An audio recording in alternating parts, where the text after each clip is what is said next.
Je vous salue, bien-aimés frères et sœurs, dans le nom puissant de notre Seigneur Jésus-Christ. Nous louons l'Éternel, notre Dieu, lui qui nous fait entrer dans son repos. Il nous a fermis tous les jours et nous donne la joie au milieu des mauvaises nouvelles, au milieu des mauvaises situations.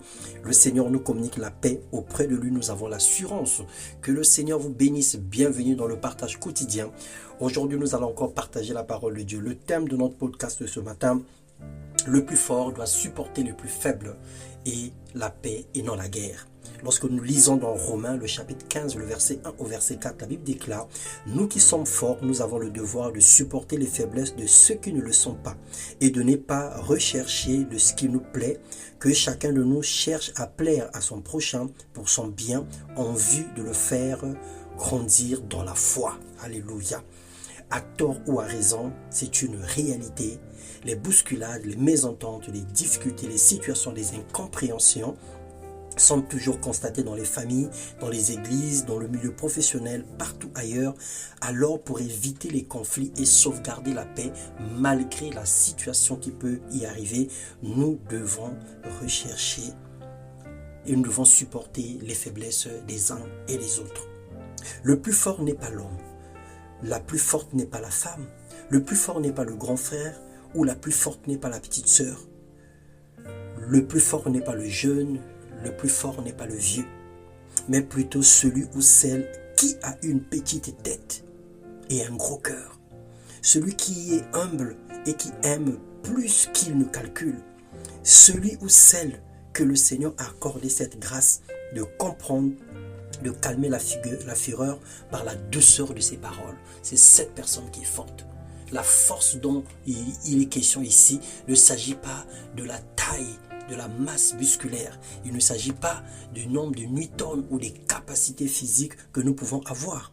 Dans Ésaïe, le chapitre 50, le verset 4, la Bible déclare: le Seigneur éternel m'a donné la langue des disciples, le langage des disciples, pour que je sache soutenir par la parole celui qui est abattu.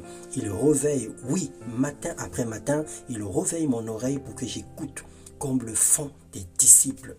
L'Éternel Dieu donne un avertissement aux faiseurs de troubles, aux méchants qui divisent, qui rapportent des faux témoignages pour agiter et séparer les frères, les calomniateurs et les médisants.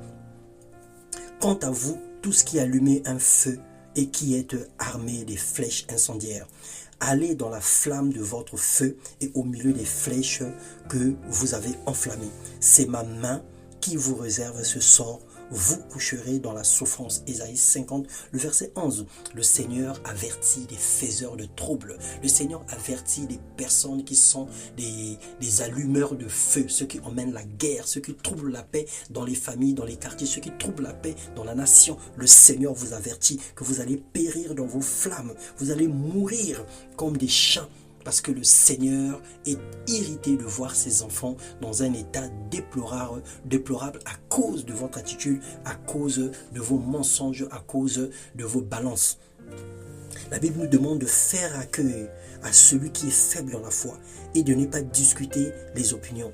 Acceptons les autres tels qu'ils sont, sans porter de jugement. Ne nous fatiguons pas à encourager et à faire le bien. Que Dieu, le Dieu de la persévérance et du réconfort, vous donne de vivre avec plein accord les uns avec les autres, comme le veut le Seigneur Jésus-Christ, afin que tous ensemble d'une seule voix, vous rendiez gloire à Dieu, au Père, gloire à Dieu le Père, au nom de notre Seigneur Jésus-Christ. Le Seigneur nous veut en paix. Il dit: recherchez la paix avec tous et la sanctification, sans laquelle personne ne verra le Seigneur. Autant que nous attelons à mener une vie de sainteté radicale, autant nous devons rechercher la paix pour le bien de tous. Autant nous devons rechercher la paix et l'harmonie envers tous dans un monde là où nous sommes. Quel que soit le milieu où tu te trouves, quelle que soit la situation, le Seigneur te veut pacifique. Le Seigneur veut que nous soyons des hommes et des femmes pacifiques. Que le Seigneur vous bénisse. Emmenez la paix, soyez des hommes de paix, soyez des havres de paix. Emmenez la paix autour de vous. Faites tous vos efforts pour annuler et détruire des situations qui peuvent porter un jour à une guerre ou qui peuvent porter un jour à des confusions, à des divisions, sachant que la division, la haine, toutes ces choses n'emmènent que la pauvreté, n'emmènent que la disette et les malédictions autour des familles.